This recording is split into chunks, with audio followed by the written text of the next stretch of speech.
Mais c'est de la triche, ça. C'est pas des répliques. C'est pas des dialogues, ça. Je peux pas, j'arrive pas. Je me dis, mais qu'est-ce que vous foutez? Enfin... On m'a dit que c'était dur à comprendre, c'est vrai? Ça peut, mais après, est-ce que c'est pas ça qui est intéressant aussi? Si, ouais, à partir du moment où ça oblige pas les acteurs à...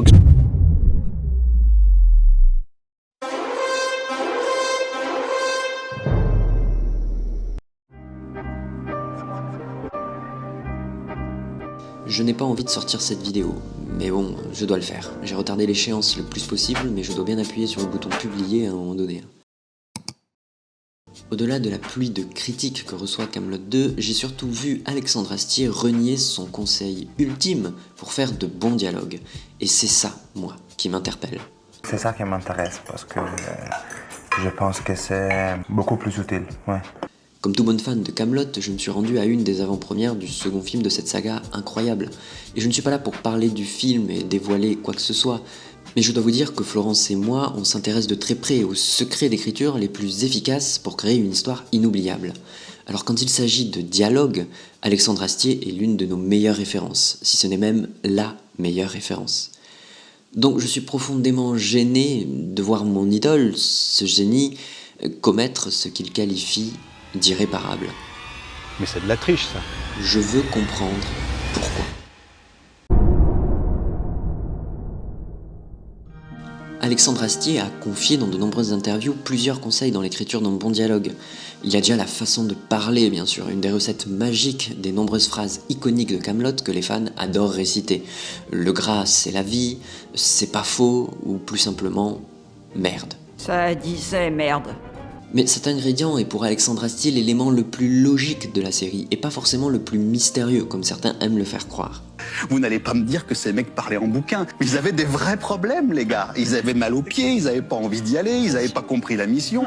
Ils avaient quoi? Ils avaient un langage de tous les jours. Ça n'est pas anachronique. C'est les autres qui sont anachroniques. De penser que ces gens-là étaient littéraires quand ils parlaient alors qu'ils étaient à la guerre. Un autre élément de réussite, c'est le rythme. Alexandre Astier est de formation musicale, et ça s'entend.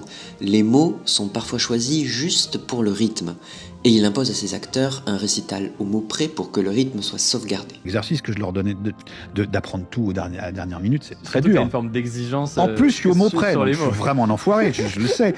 Et dans ce film, il n'y a aucun problème avec ces deux éléments. Il les maîtrise parfaitement. Non, là où il faillit, et pour la première fois de toute la série, c'est sur ce qu'il ne faut absolument pas faire dire à un personnage. Ça ne se dit pas, ça. Et pourtant, ce génie le fait quand même. D'abord surpris la première fois, je me suis inquiété au bout de la deuxième, mais à la troisième fois, je n'en pouvais plus, je ne comprenais plus. Pourquoi faire défaut à ce conseil? Le truc, c'est que les acteurs, pour moi, sont pas là pour expliquer. Pour le fait que c'est plutôt l'auteur qui se sert du comédien pour expliquer son script et expliquer sa base pour pouvoir continuer. Le mec, il a sorti 3 répliques à son CV déjà. Il y a un truc qui... C'est un conseil que nous vous avions partagé dès l'épisode 3 de 6ème de couverture, que je vous invite à découvrir si vous ne le connaissez pas. Je ne dévoilerai pas les moments que j'ai repérés pour ne pas spoiler l'histoire, même si je suis tellement gêné qu'il est possible que je sorte cette vidéo une fois que tout le monde aura vu le film.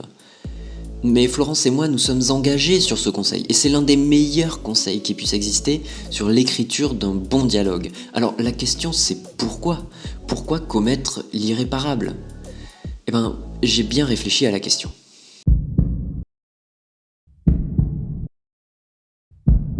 Si cette vidéo vous plaît, abonnez-vous à cette chaîne pour nous soutenir Florence et moi. Cela nous aide à vous proposer du contenu de plus en plus qualitatif. Merci à vous. Faire dire à un personnage ce qu'il a fait la veille ou durant les 10 dernières années, c'est une astuce fréquente pour raccourcir les séquences. Le personnage le dit en quelques secondes et ça permet au lecteur et à l'écrivain de partir sur la même base pour comprendre la suite. Ok, le seul problème, et Alexandre Astier le soulevait très bien, c'est que dans la vraie vie, on ne raconte pas souvent ce qu'on fait. Et immédiatement, si vous n'êtes pas à la machine à café en train de raconter vos vacances, le dialogue manque cruellement de naturel. Alors, si Alexandre Astier a délibérément choisi cette option, je ne vois qu'une seule raison capable de justifier un tel choix. Il a placé ses personnages en train de boire un café et de raconter leurs vacances.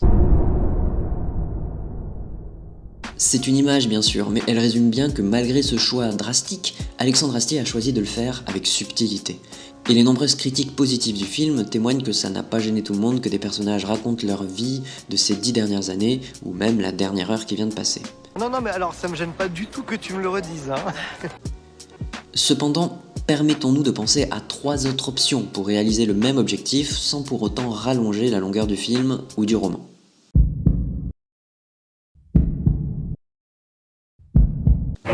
Première option envisageable, l'anecdote. Et Alexandre Astier se rapproche de celle-ci. Disons qu'il est à mi-distance de la pause café et de l'anecdote. Le principe consiste à faire parler le personnage dont on veut décrire le passé pour le lui faire raconter au travers d'une anecdote. Un exemple pourrait être « Ça me rappelle la fois où je me suis troué la cuisse. Pourtant, en 10 ans de guerre militaire, ça ne m'était plus arrivé une seule fois. » Deuxième option, les détails matériels et sensoriels, les traces de ces 10 dernières années. Plus difficile à réaliser à l'image que dans un livre, l'objectif est de révéler le passé d'un personnage au travers de ses dettes, de ses biens, de ses cicatrices, etc. Des détails du présent qui révèlent le passé. Troisième option, en faire l'économie. Eh oui, ne pas en parler, car le passé d'un personnage n'a d'intérêt que s'il rentre en conflit avec le présent. S'il n'y a pas de conflit, autant ne pas encombrer le lecteur. En revanche, s'il y a conflit, celui-ci doit se manifester au travers d'une dispute par exemple, qui permet de révéler le passé d'un personnage à travers un autre. Ce n'est pas parce qu'Alexandre Astier a choisi de faire dire à ses personnages ce qu'ils ont fait, reniant ainsi l'un de ses meilleurs conseils, que je vous invite à l'imiter.